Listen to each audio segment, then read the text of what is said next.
네, 2024년 4월 제로촌 뉴스 한번 시작해 보도록 하겠습니다. 제로촌 뉴스의 특징은 뒷북을 때리는 게 특징이고요. 조금 느립니다. 어쨌든 오늘은 오픈소스 관련된 이슈 두 가지를 가져왔는데요. 하나는 XG라는 오픈소스 라이브러리가 공격을 받았다. 두 번째는 인메모리 DB로 많이 사용하는 레디스의 라이선스가 변경되었다. 이 두 가지 뉴스입니다. 첫 번째, XG라는 오픈소스 라이브러리가 공격받았다는 건데요. 이거는 이제 공격 방식이 조금 독특해서 제가 한번 가져와 봤습니다.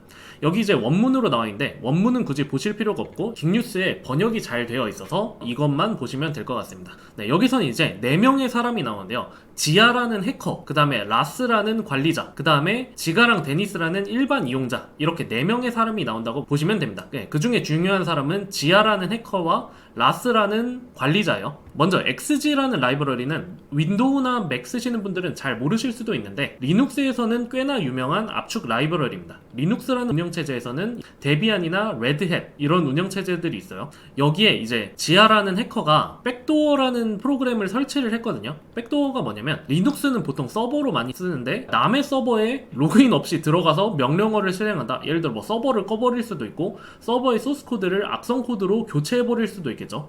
그런 걸 할 수 있는 악성 코드를 심어 넣은 아주 큰 위협이 되는 상황이었습니다. 이 XG 라이브러리가 이 리눅스에서 기본으로 깔려 있는 경우도 있고 하기 때문에 이 XG 라이브러리가 해킹을 당하면 리눅스 운영체제가 전체적으로 위험한 상황이 나오겠죠. 공격은 2024년 2월에 시작되었는데 놀라운 점이 해커가 이 라이브러리에 접근을 한 게 2021년이에요. 그러니까 3년 정도나 준비를 한 공격이라는 겁니다. 그리고 직접 라이브러리를 공격을 한 게 아니라 사람을 공격을 해서 해킹을 한 좀 독특한 방식이라서 저도 흥미롭게 읽었던 것 같아요. 제가 간단하게 요약을 해드리자면 2021년에 지아라는 해커가 무해한 패치, XG에 무해한 패치를 보냈대요. 무해한 패치라는 거는 이건 진짜 XG의 발전을 위해서 코드를 패치한 거거든요. 이렇게 계속 기여를 하고 있죠. 무려 6개월 동안 이렇게 기여를 했고 그 다음에 갑자기 지가랑 데니스라는 사람이 XG 관리자한테 지아의 패치가 유용하니까 빨리 실제 코드에 반영을 해달라 이렇게 말을 했어요. 이게 왜 반영이 6개월 동안 안 됐냐면 저도 오픈소스를 하는 입장에서 오픈소스 관리자가 매우 바쁠 수가 있거든요. 본업이 있고 이러다 보니까 오픈소스 관리를 항상 실시간으로 할 수는 없어요. 그래서 아마 이렇게 6개월 정도 코드가 방치가 된 것 같은데 이 라스가 XG 라이브러리 관리자라 그랬죠. 지아라는 해커가 해커인지는 몰랐겠지만 자꾸 자기 라이브러리 도와주니까 감사하다고 하면서 나중에 지아한테 더 큰 역할을 줄 수 있을 것이다. 왜냐면 자기가 지금 본업 때문에 바쁘니까 패치 같은 거를 그냥 지아한테 맡겨버린 거죠. 근데 자꾸 이제 지가랑 데니스 이런 사람들이 자꾸 재촉을 해요. 재촉을 하다가 보니까 이제 라스도 스트레스를 받았는지 그냥 지아를 관리자는 XG 라이브러리를 직접 수정하는 권한을 갖고 있는 사람을 말합니다. 관리자가 아니면 패치만 보낼 수가 있어요. 패치를 보내서 관리자한테 이 패치 좀 네 코드에 반영을 해줘 이런 식으로 하는 건데 관리자는 이제 자기가 관리자니까 그냥 반영을 하면 되겠죠. 어쨌든 지아라는 사람이 결국 XG 라이브러리의 관리자가 됐는데 문제가 이 지가랑 데니스도 가짜 사람일 가능성이 높아요. 저 여기서 조금 놀랐는데 그러니까 지아를 관리자로 만들기 위해서 이제 지아의 패치가 정말 훌륭하다. 빨리 반영해달라. 라스 너가 못할 것 같으면 지아한테 관리자 주는 게 어떠냐 이런 식으로 좀 압박을 넣는 바람잡이 역할을 하는 그런 가짜 인물이었을 수 있다 이런 의혹이 있는 거죠. 어쨌든 2022년에 관리자 된 후로도 계속 잘했어요. 계속 잘했습니다. 그러다가 2024년 2월에 드디어 올해에 백도어 바이너리 코드, 이게 아까 그 해킹 코드예요. 서버를 로그인 없이도 조작할 수 있는, 그게 이제 리눅스에 추가가 돼서 한 달 정도나 무려 추가가 되어 있었습니다. 그러다가 다행히 3월 28일에 발견이 돼서 다 롤백을 했거든요. 이 백도어가 포함된 XG가 없는 버전으로 되돌아갔습니다. 이렇게 이제 일단락이 되었었는데 요게 진짜 신기한 게 3년간 사실 요거는 잘 모르겠어요. 2021년 이때도 과연 이 지아라는 해커가 처음부터 이렇게 공격을 할 목적으로 접근을 했는지는 모르겠는데 이렇게 3년간 신뢰를 잘 쌓아오던 사람이 갑자기 올해 돌변을 해서 해킹 코드를 심는, 이걸 상상이나 했겠어요? 이렇게 3년 동안 같이 일을 해왔는데 이런 상황이 발생한 게 좀 신기해서 가져와 봤었습니다. 확실히 해킹 같은 걸 할 때 사람의 신뢰를 이용하는 해킹, 그런 게 이제 사회공학적 해킹이거든요. 그냥 프로그램 자체를 해킹하는 것보다 이런 사회공학적 해킹을 하는 게 정말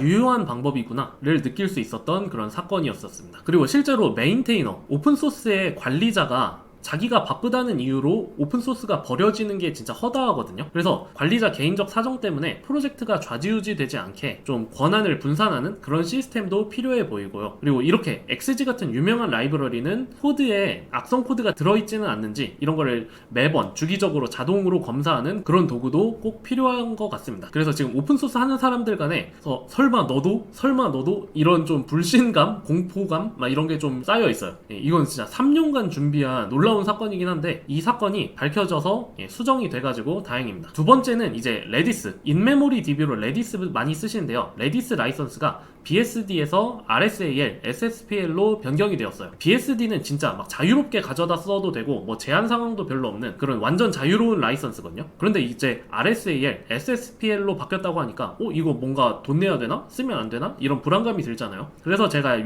이슈도 가져와 봤습니다. SSPL을 쓰는 진짜 유명한 데이터베이스가 하나 있는데요. 바로 그게 몽고DB예요. 몽고DB. 근데 여러분들 몽고DB 그냥 깔아서 자유롭게 쓰죠. 그런 것처럼 레디스도 일반 사용자들한테는 큰 영향은 없습니다.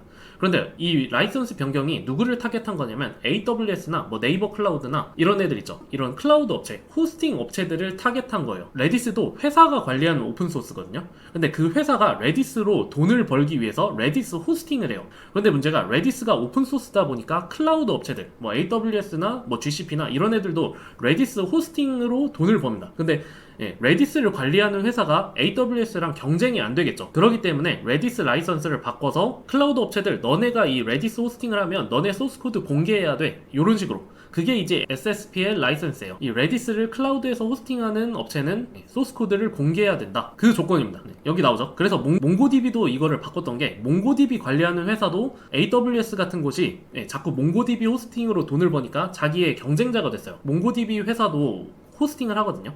그래서 몽고DB도 라이선스를 SSPL로 바꿔서 AWS나 이런 곳이 자유롭게 돈을 벌지 못하도록, 돈을 벌고 싶다면 자기네와 제휴를 하도록 그런 식으로 라이선스를 수정을 한 겁니다. 여기서 이제 오픈소스를 관리하는 기업이 수익을 내기 위해 진짜 눈물겨운 행동을 한다, 이런 거를 좀 볼 수가 있었고요. 일반 사용자분들한테는 영향이 별로 없고, 그러면 이제 AWS에서 레디스나 몽고DB 호스팅이 사라지는 거 아니냐 이렇게 걱정하실 수가 있는데, 이게 라이선스 변경을 하면 특정 버전부터 라이선스가 변경되고 그 버전 이전에는 라이선스가 변경되지 않아요. 그렇기 때문에 그 이전 버전은 계속 호스팅 될 수 있습니다. 그리고 그 이전 버전은 수정도 자유롭기 때문에 이런 클라우드 업체에서 따로 레디스나 이런 것들을 관리할 수가 있어요. 레디스라는 DB가 두 갈래로 나뉘어지는 거죠. SSPL이 적용된 레디스랑 아까 BSD, 자유로운 라이선스가 적용된 레디스. 그래서 앞으로 어떻게 될지는 지켜봐야 되는데 지금 당장 엄청난 영향이 있는 것은 아니다. 좀 안심하셔도 된다. 이렇게 말씀을 드리고 싶습니다. 그래서 아까 XG 라이브러리는 오픈소스 관리자 개인의 문제로 인해서 어떤 파장이 생길 수 있는지, 그 다음에 레디스는 오픈소스를 관리하는 회사가 수익을 내기 위해서 어떤 짓을 할 수 있는지 이런 거를 확인할 수 있는 시간이었습니다. 구독과 좋아요 눌러주시면 제로초 뉴스 제작에 큰 힘이 됩니다. 다음에 또 한 발짝 더 늦은 뉴스로 찾아오도록 하겠습니다.